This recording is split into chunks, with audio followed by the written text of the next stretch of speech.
طبعا ئەوە بێنمەوە یادی هەموو لایەک لە مەدای 70 ساڵە 1803 بەدواوە لە مەدای 70 ساڵە ئەوانەی هاتنە پێشەوە لە دەوڵەتی عوسمانی بوون بە سوڵتان و کاریگەری زۆری ڕۆژئاوایان لەسەر بوو ناچار کرابوون بە پێی کۆمەڵێک ئیتیفاقیات گۆڕانکاری بکەن دەستوری وڵات بگۆڕن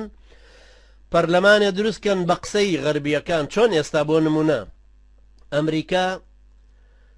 لە ئەفغانستان لە عێراق لە فەڵەستین هەمویانی ئیجبار کرد کە ئەبێ ئەو انتخاباتەی کە ئەکرێت لە 130 دابنێن بۆ ئافرەت ئێوە تەسەورکەن چەند ئافرەتی ئەفغانی پێگەیشتووە بۆ ئەوی کە بتوانێ بێتە پەرلەمانەوە لە 130 ئەشێ لە ئافرەتی کووردا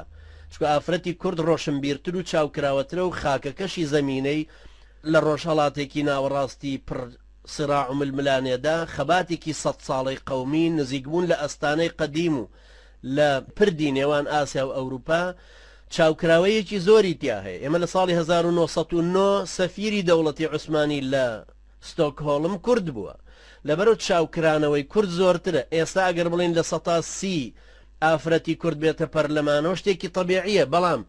کەسێک نەهات پەرلەمانی کوردی لەسەرەوە ئیجبارکە بەڵام ئەفغانستان و عێراق و فەڵەستینیان ئیجبار کرد لەسەرەوەی کە لە 130 ئافرەت بێ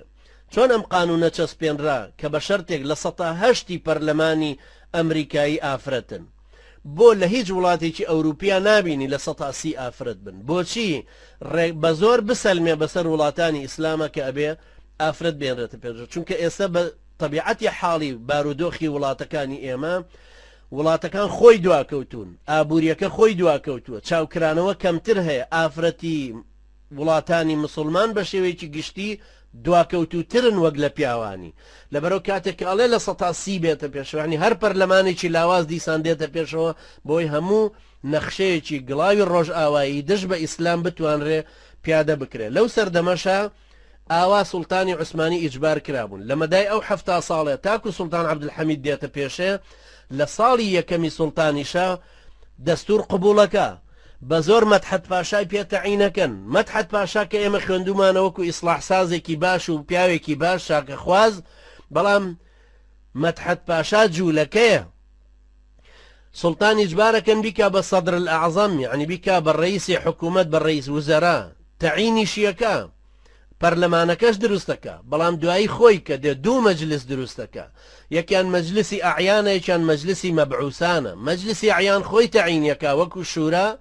مەجلسی مەبعوسانیش بریتیە لە هەڵبژێرراوی وڵاتان و شوێنەکانی تر هەندێک کەس لێرە ئەیانێ سوڵتان عەبدولحەمید وا لێ بکەنەوە بڵێن دژی هەموو تەطەلوعاتێکی کورد بووە بەڵام ئەمە قسەیەکی زۆر ناڕەوایە چونکە لە سەردەمی سوڵتانایە کە میر بەدرخان ئەم ئیمارەتە بە قووەتە دروستەکە دوایە ئەوانەی دەوروبەری سوڵتان بریتین لە کورد و عەرەب چونکە سوڵتان عەبدولحەمید هیچ جۆرە نەزعەیەکی تورکێتی تیا نەبووە خۆی بە دەروێشێکی طەریقەیە گەزانێ کە شاماتی پێوترە لە سووریا لەبەرە خۆی بە تۆبەکاری ئەو زانیوە ئەو خۆی بەوە زانیوە کە عەرەب ساحەبی فەضڵێکی گەورەن وەکو ئیسلامەتیەکە و ئەو کوردانەش سیقەی تەواوی پێکردوون وەختێ هەستی پێکردووە کە ئەگەر کوردەکان لاشەڕکران کە 40 کەتیبەیان هەبوو دوای ئەوەی کا بە 63 کەتیبە و ناویانەنێ ئەلوێی حەمیدیان لیوای حەمیدیە فورسان الحەمیدیە خەیالەی کوردین وەختێک کە ئەوان لاشەڕکران رووسیا توانی بێتە پێشەوە بگاتە وان و دیاربەکر و ئەدەنەوە ئەوانە هەمووی بگرێ بۆیە سوڵتان عەبدولحەمید محاولەی کردو ئەم جارە کوردەکانی خۆی ڕاجێشێتە وەکو مملەکەتی خۆی و ئومەتی خۆی سەر لە نوێبیانێنێت بۆی خەڵکیی کە ئیستیغلالی نەکە لەبەرەوە دروستبوونی ئەو ئیمارەتە گەورەیە لەو سەردەمی ململانیانەیە ئەبێ ئەوەمان ئاگدار بین لەوەی کە یەکێک لە کاریگەری دروستبوونی ئیمارەتەکان ئەو پشێویە نێودەوڵەتی کە هەبوو ئەو هێزانەی کە بە یەکتر ئەچێشران لە بەرژەوەندی خۆیانە ئەویان دژی ئەوە هاتە پێشەیە رووسیا کاریگەری لەسەر ئێران هەبوو ئەرمەنی بەکارهێنا ئەهاتە پێشەوە بە حدودی کوردستانە بۆ سەر عوسمانی بەریتانیەکان لەولاوە دیسان کاریگەریەکی تریان هەبوو چونکە چووبوونە جزیرەی عەرەبیەوە بەهۆی شەریفی مەکە و سعودیەکانەوە دیسان فەڕەنسیەکان کاریگەریان لەسەر سووریا و لوبنان هەبوو ئیتالیەکان لەسەر لیبیا هەیان بوو تەنانەت نەمسا لەسەر یۆناان هەیبوو بە ڕێگای یۆناانەوە زەختی خستەوە سەر وەختی کە رووسەکان گەیشتنە نزیکیەوەی کە دەوڵەتی عوسمانی بڕمێنن دیسان بەریتانیا تەدەخولی تیا کردەوە بۆ ئەوەی دەوڵەتی عوسمانی نەڕوخێ لەم کەین و بینەیە هەمووی سوڵتانی عوسمانی سوڵتان عەبدولحەمید کە پیاوێکی زۆر زیرەک بوو یەکێکە لەوانەی کە لە تاریخا پێی وتراوە کەر لەقەبی کەر لە زۆری سەبرە بەو بە مەڕوانی کوڕی محەممەد وتراوە کە ئاخری دەوڵەتی بەنی ئومەیە ساڵی 1932 هیجری لەبەرەوەی لە گەندەڵی حکومیە هاتۆتەوە پێشێ یعنی وەختێک بووە بە سوڵتان و دەسەڵاتدار کە دەوڵەتەکەی پڕ بووە لە گەندەڵی سوڵتان عەبدولحەمید وەختێک کە بوو بە سوڵتانی دەوڵەتی عوسمانی دەوڵەت 300 ملیۆن لیرەی ئاڵتونی عوسمانی قەرزار بوو لە جیهانە شۆڕشێکی زۆری بولغار هەبوو سربیەکان هەبوو دەوڵەتێکی زۆر دەسەڵاتێکی زۆر نفوزێکی زۆر هەبوو لە ناوەوە لە دەرەوە تەنانەت خودی سوڵتان عەبدولحەمید لە نوێژی جومعە کە ئەڕۆی بۆ نوێژی جومعە ئەرمەنیەکان لە ناو ئەستەمبوڵە ڕومانەی دەستیان گرتە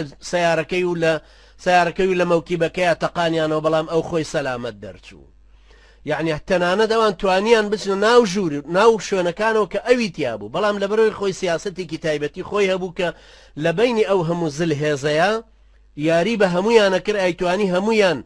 ڕاگرێ بەڵام عیلاقەی گەورە و مەسیری لەگەڵ ئەڵمانیایە دروست کرد کە نفوزی لە ناو مەملەکەتی ئیسلامیە نەبوو بوو بۆ دروست نەبوو بەڵام ئەشیتوانی تینێک و زەختێکیش دروستکە لەسەر وڵاتانی تر